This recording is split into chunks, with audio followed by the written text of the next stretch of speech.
പലപ്പോഴും ദൈവത്തിൻ്റെ പ്ലാൻ എന്താണ് എന്ന് നമുക്ക് അറിയാമെങ്കിലും അതിനെക്കുറിച്ച് ആഴമായി ചിന്തിക്കാതെ പലപ്പോഴും അതൊരു ഭാഗം ദൈവത്തിൻ്റെ പ്ലാൻ അങ്ങനെയാണെന്ന് അതിനെക്കുറിച്ച് അത്ര ചിന്തിക്കാതെ നാം ഇരിക്കാറുണ്ട്.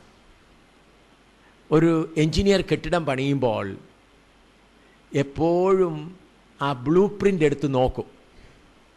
ഞാനൊരു എൻജിനീയറായി ജോലി ചെയ്യുവാൻ കർത്താവിന് കൃപ നൽകി.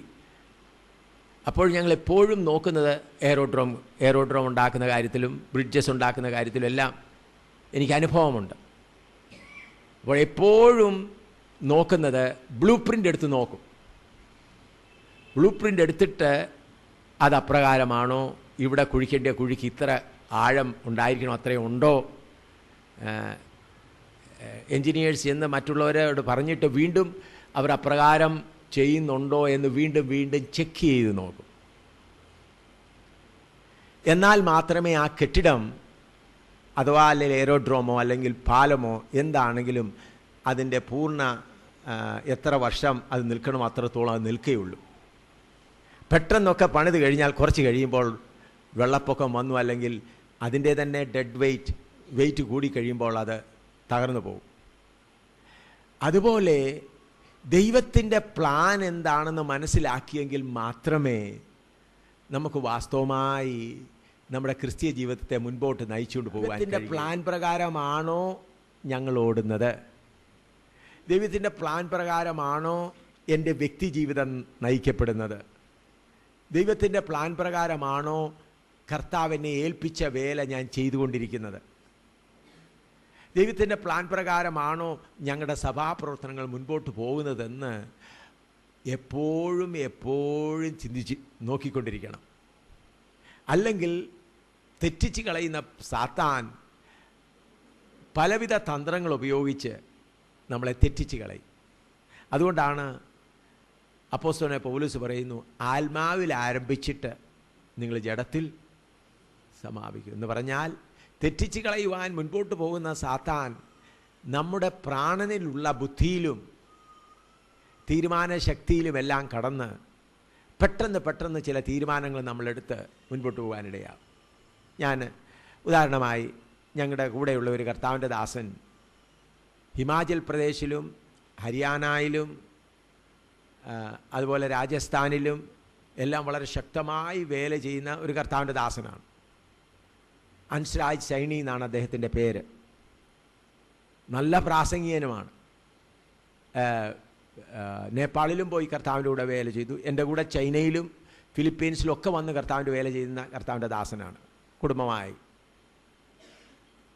ഞാൻ ഇങ്ങോട്ട് ഈ മാസത്തിൻ്റെ ആരംഭത്തിൽ, ജാനുവരി മാസത്തിൻ്റെ ആരംഭ ആഴ്ചയിൽ അദ്ദേഹം ഇങ്ങനെ ഓരോരുത്തർ രണ്ടും മൂന്നും ദിവസങ്ങൾ ഓരോരുത്തർത്തായി ഇങ്ങനെ പ്ലാനുകൾ ഇങ്ങനെ കൊടുത്തു. ഡേറ്റുകളിൽ ഹരിയാനയിൽ 3 ദിവസം, അതുപോലെ ഹിമാചലിൽ 3 ദിവസം, ചിലയിടത്ത് 2 ദിവസം, ഇങ്ങനെ തുടരെ പ്രോഗ്രാം ഇങ്ങനെ കൊടുത്തിട്ട് എനിക്ക് ഫോണിൽ പറയും, ഞാൻ ഇന്നടുത്ത് പോകുന്നു, എനിക്ക് വേണ്ടി പ്രാർത്ഥിക്കണം, ഞാൻ പോകട്ടെ, ഞാൻ കർത്താവ് അനുവദിച്ചാൽ പോവുക. അപ്പോൾ ഞാനിങ്ങനെ ചിന്തിച്ചു, കർത്താവ്, ഈ സഹോദരൻ നേപ്പാളിൽ 3 ദിവസം, അത് കഴിഞ്ഞ് ഹരിയാനയിൽ 3 ദിവസം, അത് കഴിഞ്ഞ് ഹിമാചലിൽ 3 ദിവസം, 2 ദിവസം പോകുന്നു, വീണ്ടും ഉത്തർപ്രദേശിൽ 2 ദിവസം പോകുന്നു. ഇങ്ങനെ ഓടി നടക്കുന്നതുകൊണ്ട് ഫലമെന്താണ്? ഇത് നിൻ്റേതാണോ, നീ നടത്തുന്നതാണോ എന്ന് ഞാൻ ആ കർത്താവിൻ്റെ ദാസന് വേണ്ടി പ്രാർത്ഥിച്ചുകൊണ്ട്, പ്രായമുള്ളൊരു കർത്താവിൻ്റെ ദാസനാണ്, പ്രാർത്ഥിച്ചിരുന്നപ്പോൾ ഞാൻ അദ്ദേഹത്തെക്കുറിച്ച് കണ്ട ഒരു കാഴ്ച ദൈവം എന്നെ കാണിച്ചത്, അദ്ദേഹം ഒരു വെള്ളക്കുതിരയുടെ പുറത്തിരിക്കുകയാണ്. ആ വെള്ളക്കുതിരയുടെ പുറത്തിരിക്കുന്നു. ആ കുതിര വളരെ വേഗം ഓടിക്കൊണ്ടിരിക്കുന്നു. ആ കുതിര പുള്ളിക്കാരനെ താഴെ ഇടാനായിട്ട് പലയിടത്തും ശ്രമിക്കുന്നു. എന്നാലും അദ്ദേഹം വല്ല വിധയിലെയും താഴെ വീഴാതെ മുറുകെ പിടിച്ചുകൊണ്ട് ഓടിക്കൊണ്ടിരിക്കുക. ഞാൻ ആ കുതിരയെ ശ്രദ്ധിച്ച് നോക്കിയപ്പോൾ അതിലെഴുതിയിരിക്കുന്നു ദുഷ്ടാത്മാവ് എന്ന് അതിലെഴുതിയിരിക്കുന്നു. അപ്പോൾ എനിക്ക് മനസ്സിലായി, അദ്ദേഹത്തെ ഇത്ര വേഗത്തിൽ നടത്തുന്ന ദുഷ്ടാത്മാവാണ്. അദ്ദേഹം അപ്പോൾ സിംലായിൽ അന്ന് ചെയ്യുന്നതിന് ഉടനെ ഞാൻ ഫോൺ ചെയ്തു, സഹോദര, നിന്നെക്കുറിച്ച് ഞാനിങ്ങനെ ദർശനം കണ്ടിരിക്കുന്നു, അതുകൊണ്ട് നിൻ്റെ എല്ലാ പ്രോഗ്രാം ക്യാൻസൽ ചെയ്തിട്ട് നേരെ ജമ്മുവിൽ വരണം. വന്ന് പ്രാർത്ഥിച്ചിട്ട് ഞാനിങ്ങനെ കണ്ടിരിക്കുന്നു.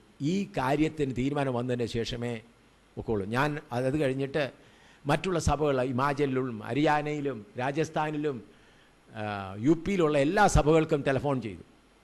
അങ്ങനെ ഡൽഹിയിലുള്ള എല്ലാ സഭകൾക്കും അദ്ദേഹത്തിൻ്റെ പ്രോഗ്രാം 2-3 മാസത്തിൽ കൊണ്ടുവന്ന എല്ലാ സഭകൾക്കും പ്രോഗ്രാം ചെയ്തു. ഹൻസ്രാജ് സൈനിയർ പ്രോഗ്രാം ഞാൻ ക്യാൻസൽ ചെയ്തിരിക്കുന്നു. പഞ്ചാബിലുള്ള എല്ലാ പ്രോഗ്രാം ഞാൻ തന്നെ അദ്ദേഹത്തിന് ക്യാൻസൽ ചെയ്തു. ഞാൻ അദ്ദേഹത്തിനോട് പറഞ്ഞു, സഹോദര, നിങ്ങളുടെ പ്രോഗ്രാമുകളെല്ലാം ഞാൻ ക്യാൻസൽ ചെയ്തിരിക്കുന്നു. ഒരു സഭയിലും ഇനിയും പോകാൻ പാടില്ല, നേരെ ജമ്മുവിൽ വരണം.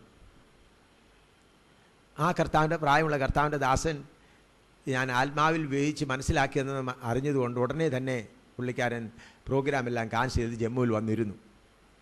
ഞങ്ങൾ ഞാൻ പ്രാർത്ഥിച്ചപ്പോൾ ഞാൻ പറഞ്ഞു, സഹോദര, നിന്നെ നടത്തുന്നത് ബുദ്ധിയുടെ ആത്മാവിൽ നീ നടത്തി വന്ന് ബുദ്ധി മാറി വേറൊരു ആത്മാവ് നിന്നെ കൈവശമാക്കിയിരിക്കുകയാണ്.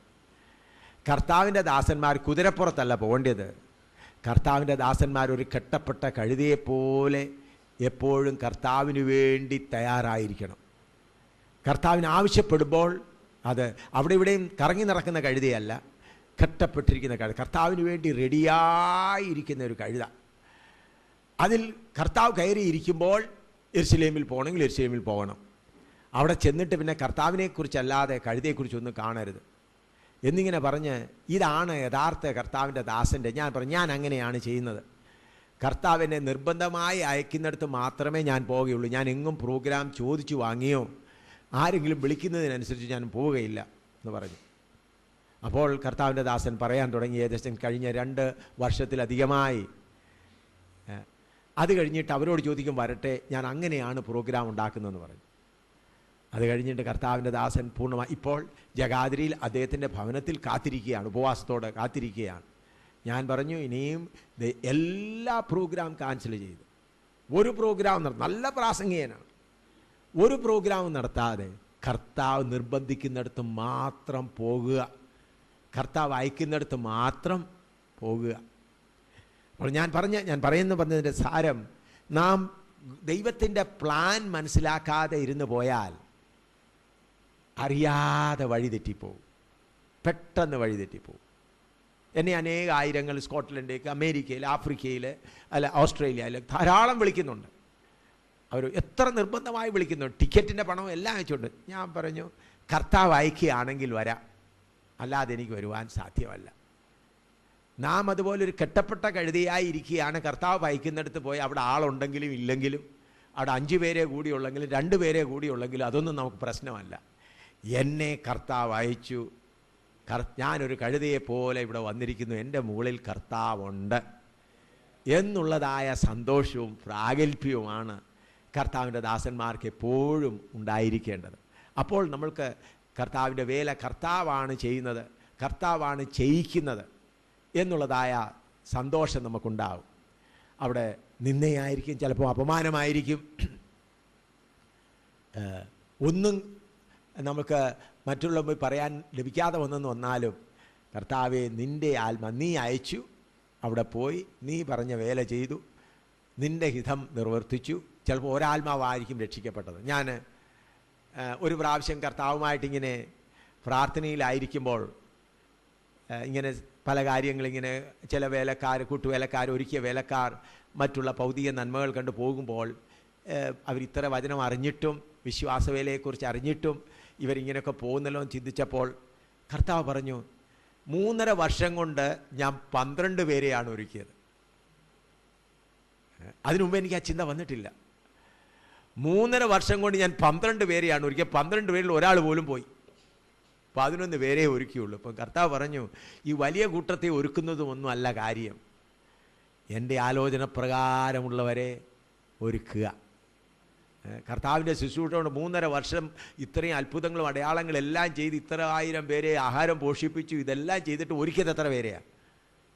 നിങ്ങൾ ആഴമായിട്ട് ചിന്തിച്ച് നോക്കിയല്ലോ, എത്ര പേരെയാണ് ഒരുക്കിയത്? 11 പേരെ